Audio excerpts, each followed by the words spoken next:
అందరికీ నమస్కారం.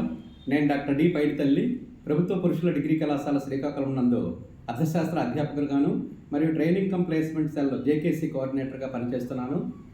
ముందుగుండా అందరికీ 80 వసంతాల స్వాతంత్ర దినోత్సవ శుభాకాంక్షలు తెలియజేసుకుంటూ Viksit Bharat at the rate of 2047 అనేటటువంటి లక్ష్యాల దిశగా భారతదేశం పయనిస్తున్న క్రమంలో నాణ్యమైనటువంటి విద్య, మౌలిక సదుపాయాలు, వైద్యం మొదలగు మౌలిక సదుపాయాలతో కూడినటువంటి సమసమాజ స్థాపన దిశగా ఈ దేశం పయనించి అభివృద్ధి ఫలాలు అందరికీ సమానంగా అందినట్లయితే వికసిత భారత్ తాలూకా లక్ష్యాలు సుసంపన్నం చేసుకోవడానికి అవకాశం ఉంటుంది.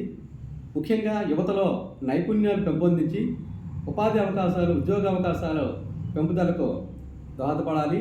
భారతదేశం ప్రపంచంలో అత్యధిక జనాభా కలిగినటువంటి యువ శక్తి, శ్రామిక శక్తి కలిగినటువంటి దేశం కాబట్టి దానిని డెమోగ్రఫిక్ డివిడెండ్గా మార్చుకొని ఆ శక్తిని సంపద కింద సృష్టించుకున్నట్లయితే, హ్యూమన్ రిసోర్స్ డెవలప్మెంట్ని సంపద కింద సృష్టించుకునే దిశగా భారతదేశం పయనించాలని కోరుకుంటూ, భవిష్యత్ భారత్ కై అందరం కృషి చేయాలని కోరుకుంటూ, మరి మీ అభిప్రాయం ఏంటి?